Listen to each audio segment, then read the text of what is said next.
अध्याय 21 अपठित गद्यांश unseen passage. पढ़िए और समझिए। अपठित का अर्थ है जो पहले पढ़ा ना गया हो। गद्यांश का अर्थ है गद्य का अंश या हिस्सा। इस तरह दोनों शब्दों के मेल से अपठित गद्यांश बनता है, अर्थात गद्य का वह अंश जिसे पहले ना पढ़ा गया हो। दिए गए गद्यांश को पढ़िए, समझिए और निम्न प्रश्नों के उत्तर लिखिए। अमन एक अनुशासन प्रिय बालक था। वह अपनी कक्षा में प्रथम आता था। वह रोज विद्यालय समय पर आता था। उसे अनुशासन बहुत प्रिय था। एक दिन वह विद्यालय देरी से पहुंचा। शिक्षक के कारण पूछने पर उसने बताया कि वह किसी की सहायता करने में लग गया, जिस कारण समय का ध्यान नहीं रहा। शिक्षक ने अमन को शाबाशी दी और उसके इस कार्य की सराहना कक्षा में प्रस्तुत की। प्रश्न, आप इस गद्यांश को क्या शीर्षक देंगे? प्रश्न, अनुशासन का जीवन में क्या महत्व है? प्रश्न, अनुशासन का पालन कहाँ करना चाहिए? प्रश्न, अनुशासित कौन कहलाता है? 2. एक चरवाहा अपने 3 पशुओं के साथ नदी पार कर अपने गांव जा रहा था। नदी पार करते समय उसके पशु नदी में गिर गए। वह उदास हो गया। नदी के किनारे बैठकर जोर जोर से रोने लगा। उसकी आवाज सुनकर जल देवता बाहर आए और उसे सोने के जीव देकर बोले, उदास मत हो। परंतु चरवाहे ने वह जीव लेने से इनकार कर दिया और कहा कि यह जीव उसके नहीं है। फिर जलदेव ने उसे चांदी के जीव देना चाहा। इस बार भी चरवाहे ने जीव लेने से इनकार कर दिया। अब जलदेव ने उसे मिट्टी के जीव दिए। लकड़हारे ने उसे भी नहीं लिया। जलदेव ने चरवाहे की ईमानदारी पर प्रसन्न होकर उसके असली पशुओं को उसे लौटा दिया। यह देखकर चरवाहा खुश हुआ और उसने जलदेव को प्रणाम कर धन्यवाद दिया। प्रश्न, चरवाहा कहाँ जा रहा था? प्रश्न, चरवाहा उदास क्यों हुआ? प्रश्न, जलदेव ने चरवाहे को क्या दिया?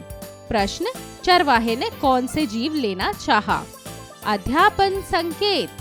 शिक्षक शिक्षिका बच्चों को कक्षा में अपठित गद्यांश पर आधारित प्रश्नों का उत्तर लिखने के सही तरीके बताएं। अभ्यास कार्य, लेखन कार्य, राइटिंग स्किल्स। दिए गए गद्यांशों को पढ़कर पूछे गए सभी प्रश्नों के उत्तर दीजिए। 1. पेड़ पौधे हमारे जीवन का अभिन्न अंग हैं। इसके बिना हमारा जीवन संभव नहीं, क्योंकि ये ही हमें सांस लेने के लिए ऑक्सीजन प्रदान करते हैं। हमारे जीवन की सभी आवश्यक वस्तुएं जैसे फल फूल, अन्न, सब्जियां, कपास, लकड़ी, रबड़ आदि इन्हीं से प्राप्त होती हैं।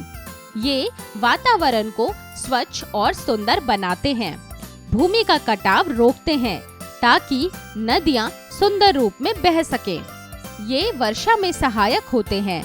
इनसे कई प्रकार की जड़ी बूटियां प्राप्त होती हैं जो अनेक बीमारियों के इलाज में काम आती हैं।